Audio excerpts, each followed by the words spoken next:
Pakistan closes a second border crossing into Afghanistan after a deadly attack on a shrine. Islamabad accuses Kabul of not doing enough to stop armed groups. What options does Pakistan have in confronting the challenge? This is Inside Story.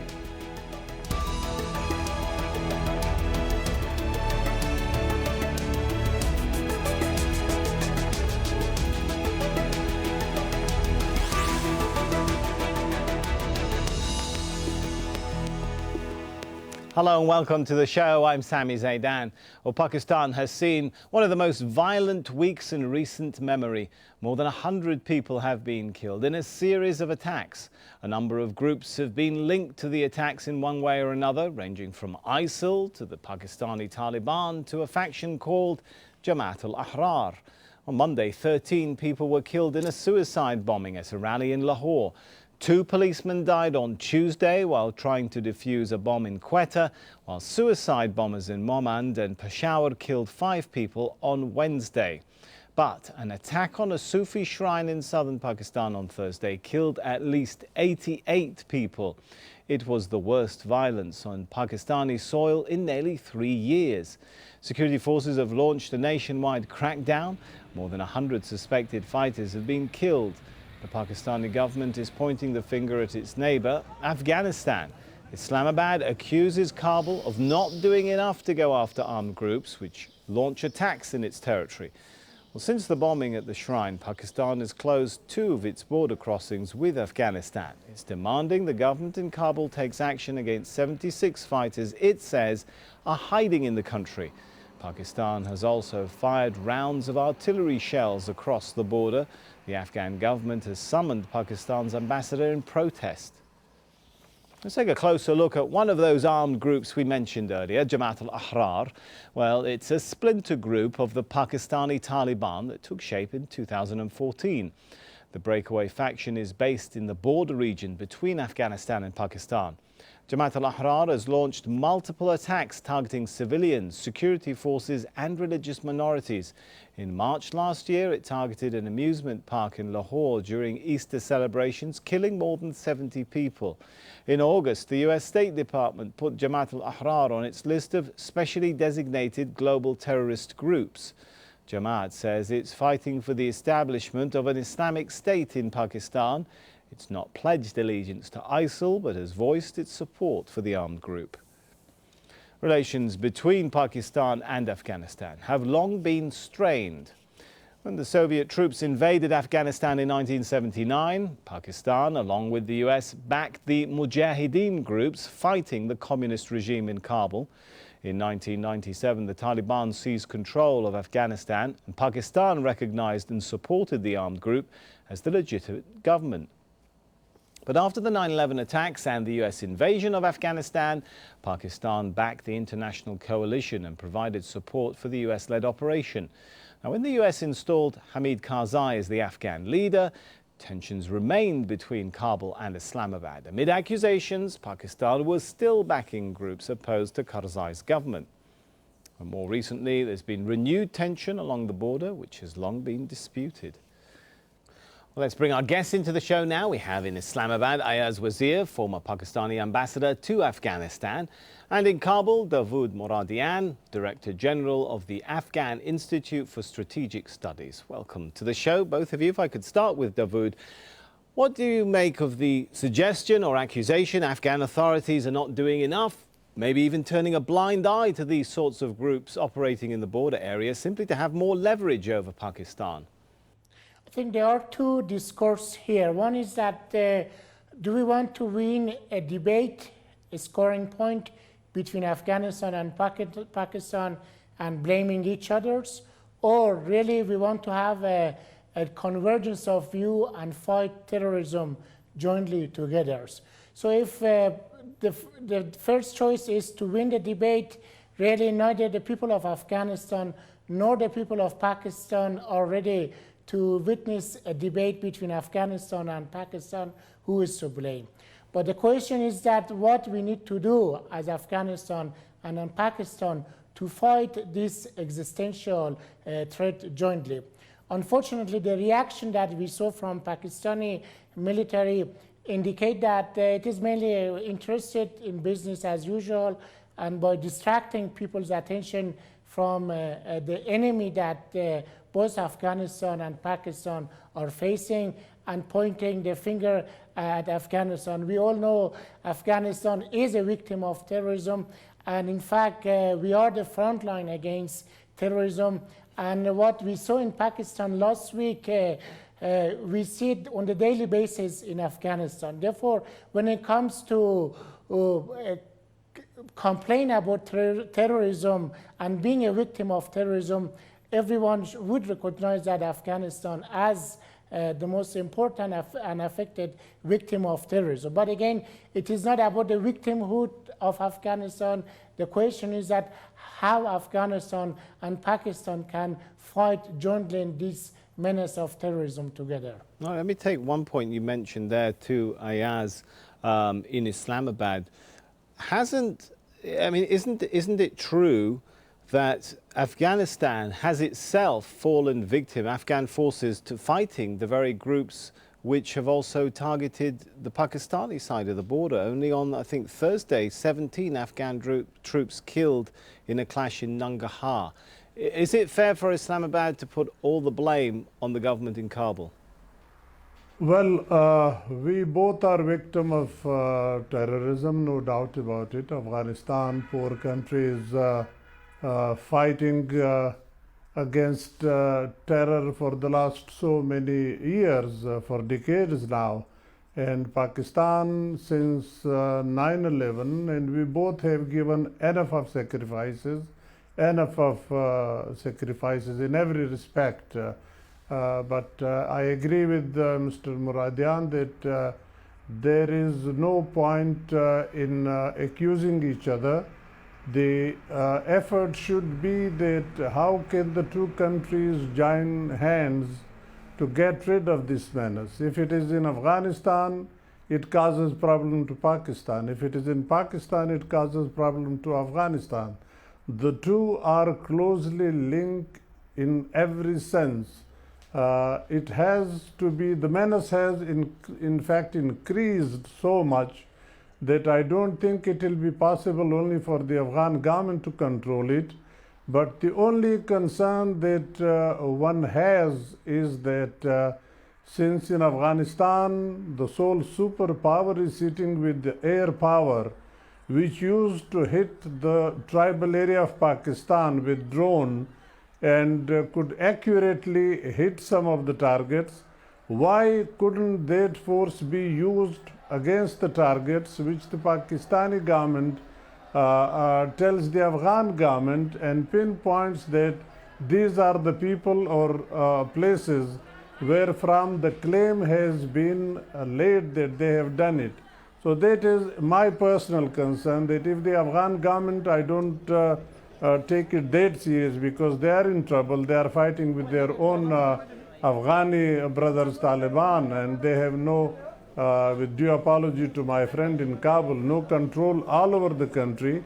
But the NATO forces and the American forces sitting in Kabul, they have the resources to reach to any position, any place in Afghanistan, and could take care of that.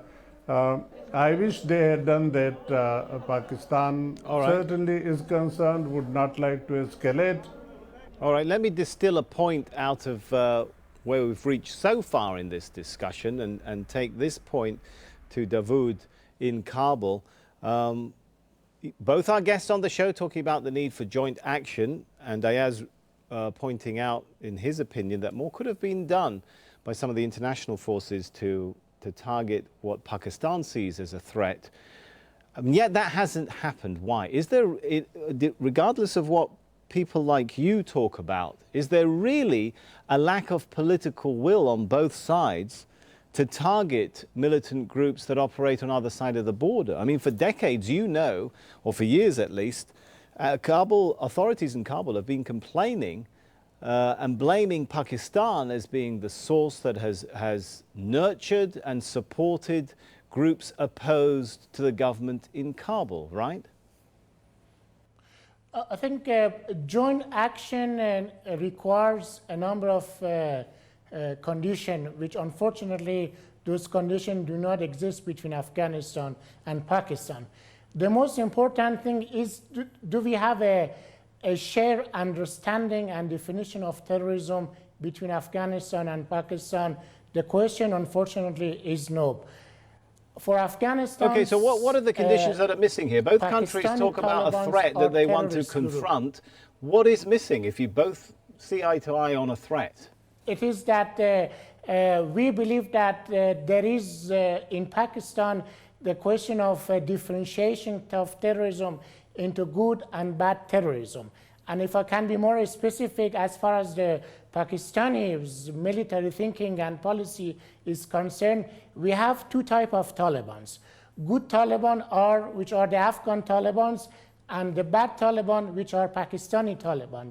For that reason, unfortunately, Pakistani military mindset and policy do not allow Pakistan to tackle both Afghan Taliban and Pakistani Talibans.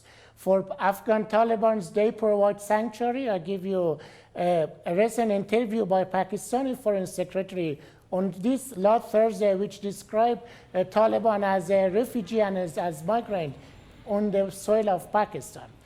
Therefore, as long as we differentiated between terrorism and categorize them into good and bad terrorism, unfortunately, we would not have a joint action against our common enemy. Okay, so the most important thing is that both Kabul and I'll come back to you, Dawood, if I may. Let me just Okay. take that first point you made to Ayaz.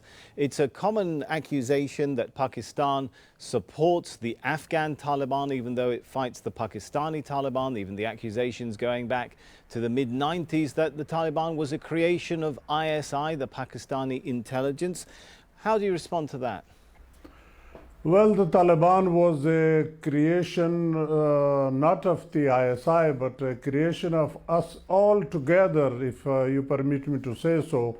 If we look at the Afghan situation at that time, at every 10 kilometers, there was a warlord sitting and controlling the area. The Mujahideen couldn't control the Afghan internally, and that led to the uprising of the Taliban. But let's not go into that. It's a known fact that Pakistan recognized the Taliban government in Afghanistan and had extended diplomatic support to them.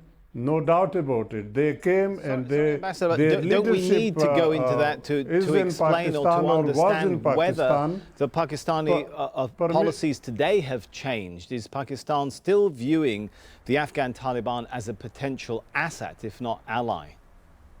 Well, Pakistan, let me respond to my friend Muradian's first objection that Pakistan is still maintaining good and bad Taliban differentiation in the Taliban or in the militancy fighting against it. Pakistan has said loud and clear that there are no good or bad Taliban. Every militant or anyone creating problem in Pakistan or in Afghanistan or in any country is a militant. And Pakistan has taken action. Zarb-e-Azb was the biggest operation undertaken in North Waziristan, which everybody demanded of Pakistan. We were reluctant, but finally we went after them and we dislodged them. But the complaint that today our authorities had is that when we launched the Zarb-e-Azb operation, the militants started crossing over into Afghanistan. I wish the US, NATO and the Afghan forces had stopped them and arrested on their side. But that is another issue. I'll come back to the Taliban leadership here in Pakistan. The Pakistani advisor on foreign affairs to the Prime Minister has said it in his address in the US that, well, the leadership is in Pakistan, but the fighting force of the Taliban is certainly within Afghanistan. They do not need any fighting force from Pakistan to cross over. only the leadership is here. Right. Yes, that I am not Okay. denying. That's but a that good is known point. to the Afghan government, and the Afghan let's take government that if has we could. accepted that fact. If we could, and Ayaz. the proof is Let's take that to- the discussion in Murray All when right, they came to talk. you made a good point there. Let me take it to Dawood and ask the question the other way around, because the accusation is being made to Afghanistan. Why not target some of these bases or areas on the border where allegedly the Taliban have relocated the Pakistani one too? Pakistan has presented Kabul with a list of 76 people. Why not apprehend them and hand them over, or at least take justice against them, steps against them? I am pleased my good friend Ambassador Ayaz has acknowledged that the leadership of Taliban are located and based in Pakistan. Therefore, I think the question is that what we need to do to convince the Pakistani military to say goodbye to leadership of Pakistan and join the peace process in Afghanistan. Again, back to your question. If you follow the recent report by U.S. Agency SIGAR about situation in Afghanistan, the report says that 40% of the Afghan territory are not within the control of the Afghan government. And 40% of those areas happen to be alongside the Afghanistan and Pakistani border. Even so, Dawood, I guess Ambassador Ayaz's point is, couldn't the international forces, perhaps at the request of the Afghan authorities, using drones, using whatever means they have, target some of these areas that Pakistan sees as a source of threat? But we have learned from both Afghanistan and Pakistan that aerial bombardment is not sufficient to eliminate terrorists. It needs a political decision, political policy, which unfortunately is not forthcoming. So back to my answer that the area that now is contested between Afghan government and the Taliban happen to be the area that is the Pakistani terrorists have been located. And if I want to say, and I do not want to sound sarcastic here, the best people who can hand over those people are the Afghan Taliban who are in charge of those areas. Therefore, Afghan government, unfortunately, is not in full control of that area that TTP have been resettled here. Again, what I want to say is that, again, it's not scoring the point and winning the debate. It is coming to a mutual understanding between Afghanistan and Pakistan. I can assure my Pakistani colleagues that in Afghanistan you wouldn't find anyone, even one person who says that the Pakistani Taliban are resistant or they are good terrorists. There is a consensus in Afghanistan which the view all terrorists, including Afghan Taliban and Pakistani let's move the Taliban discussion as terrorists. The along problem the in mutual Afghanistan understanding is point, if we could. is the capacity of the Afghan government. All right, let's move the discussion on a little bit. Ambassador Ayaz, doesn't Dawood have a point when he says, you know, these are areas that are not entirely under the control of the Afghan government. Is there really a military solution? I mean, you talk about drone attacks, but it's been years of drone attacks and they haven't destroyed any group, as far as we can tell, on either side of the border. In fact, if you read what a lot of human rights groups have mentioned, they've just caused a lot of civilian casualties, deaths, and even resentment. Is there really a military solution to this problem? No, I agree with you that is not a solution. And let me tell you that I was one amongst the Pakistanis who were against the drone attacks in Pakistan.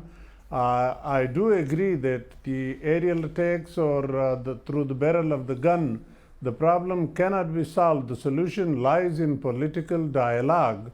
But unfortunately, the political dialogue has somehow been stopped. I am avoiding into points where my dear, beg your pardon? Who do you blame for? Why is the political dialogue being stopped? Who's to blame for that? Well, I'm not blaming anyone because the Afghans have so many points raising fingers against us, and we have so many points to raise our fingers against Afghanistan. I'm not saying that the fault lies totally with them or with us. There is a big trust deficit. We have to address that trust deficit. until and unless their trust deficit is addressed, we would be stuck with this problem of accusing each other. So for that, we have to take steps. I mean, the leadership of the two countries, the political leadership of the two countries, they have to take steps to continue their dialogue, irrespective, God forbid, if there happens again an incident like in Seven Sharif in Pakistan or in Afghanistan, let that not stop our discussion between our leadership, between the two sides, because without that, it cannot be. We have seen for the last so many years, so many decades, through the barrel of the guns, you cannot solve the problem, even within the country, leave alone solving it with your neighbor or with another country. All right, that's an interesting point. Let's take it back to Kabul. Dawood, what can build the trust deficit between Kabul and Islamabad after so many years of distrust? I think I agree with my Pakistani colleagues about the need for dialogue between Afghanistan and Pakistan at all levels, particularly between the leadership of the two countries. But in order to facilitate such a dialogue, both sides, they have to take a number of confidence-building measures. And for us in Afghanistan, consistently, we have a very simple benchmark of confidence building. Right now, Afghanistan has embassy in Pakistan and 4 consulate general in Pakistani cities, including in the city of Quetta. So in the city of Quetta, most people know that there happen to be the leadership of the Taliban is located, which is known as the Quetta Shura. Now the benchmark for us is that the Pakistani authority, they have to choose either Afghan embassy or Afghan Taliban mission in Pakistan. They cannot engage both with the Afghan government at the same time with the Afghan Taliban as a parallel government here. Therefore, as long as this parallel approach continues, I don't think we will have a fruitful dialogue between Afghanistan and Pakistan. Therefore, I want to emphasize doesn't there that need to be some outreach to both sides of the conflict, though, in Afghanistan, if anyone is to mediate a peaceful resolution to the problem, to the fight in your country, though? How do you respond to that, Dawood?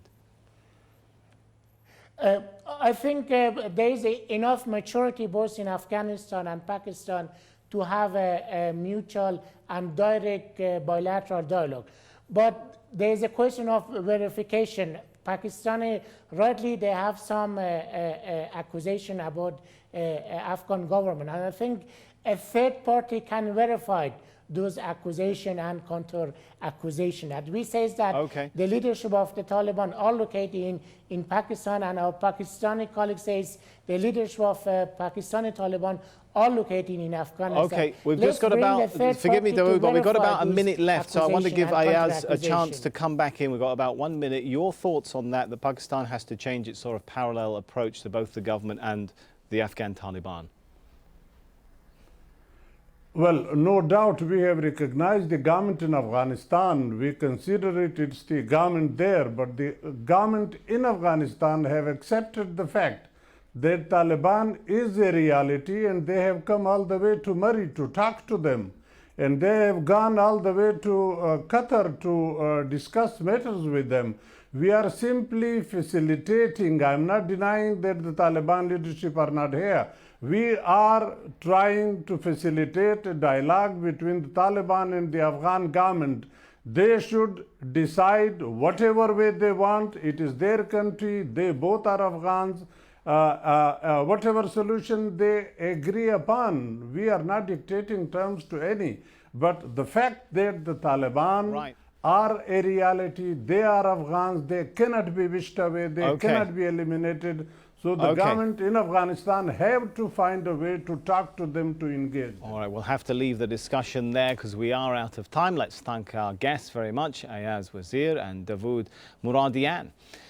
And thank you too for watching again. You can see the show anytime if you head over to our website, aljazeera.com. And for further discussion, go over to our Facebook page. That's facebook.com/AJ Inside Story. You can also join the conversation on Twitter. Our handle there is @AJ Inside Story.